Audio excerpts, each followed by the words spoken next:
More than 20,000 protesters have marched to Greece's parliament to challenge the new debt reduction measures. Public anger has been growing over deep salary and pension cuts, as well as tax hikes. The protest is part of the fourth general strike this year. Almost 2,000 police have been deployed in Athens to control the crowds.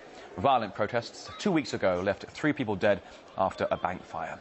And for more on the crisis in Greece, we're now joined by journalist Stelios Christomidis from live from Athens. Hello to you, sir. So tell me, how was today's protest? Were there any violent scenes? A very good evening to you, Rory, and to all your viewers in Russia and all over the world. It was an extremely peaceful evening today and the morning, of course. Greek people demonstrated very peacefully about what's going on with the IMF and all the other measures recently. I also have to stress out to you and to your viewers that if some 100 people, sometimes 100 or 200 people manage to penetrate the protests and they create chaos, it's not a problem of the Greek society, it's a problem of the police. They have the equipment, they have the cameras, they can arrest them.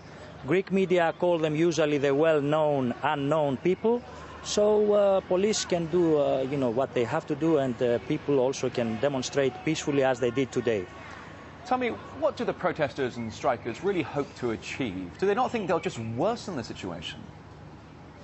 Yes. Rory, there is at the moment concentrated anger in Greek citizens because not only they see their salaries being reduced, but at the same time they see the cost of living going very high recently. We have inflation, and at the same time, we have this depression, and it's impossible for an average Greek family to manage to survive these days. So they are not so happy, and of course I have to tell you that recently, you remember Dominic Strauss-Kahn stated that if he was a member of a Greek syndicate, he would strike as well, he will demonstrate as well.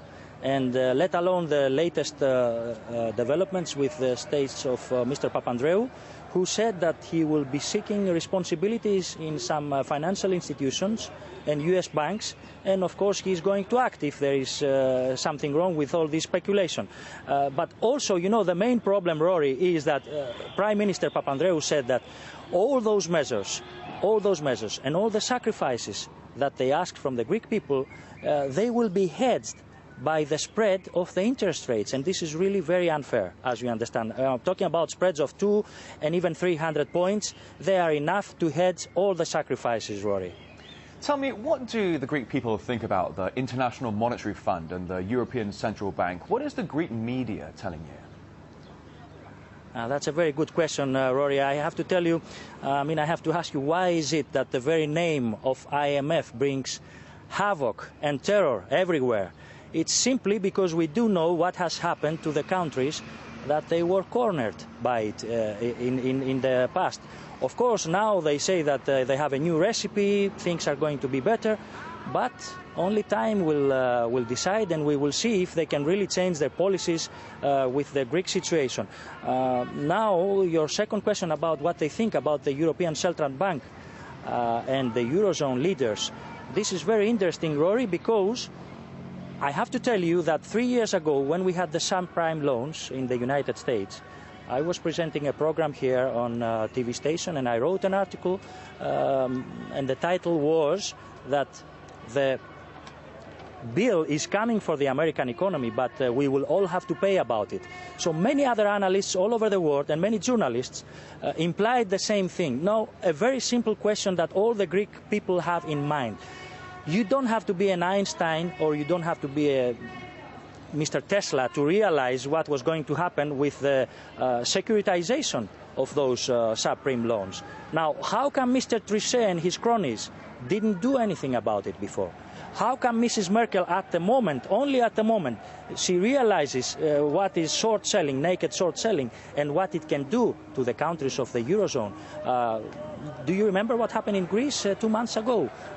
It was exactly the naked short selling that created the spreads and created all this pressure and the need to go to the International Monetary Fund. So there are really critical questions that they need to be answered by official lips of the Eurozone. Also about the CDS and all these dangerous and complicated derivatives. Now they realize it because they see that the European economy could go down the drain, perhaps. All right, fascinating insight there, sir. Very many thanks to Stelios Christostomides, live from Athens. Thank you.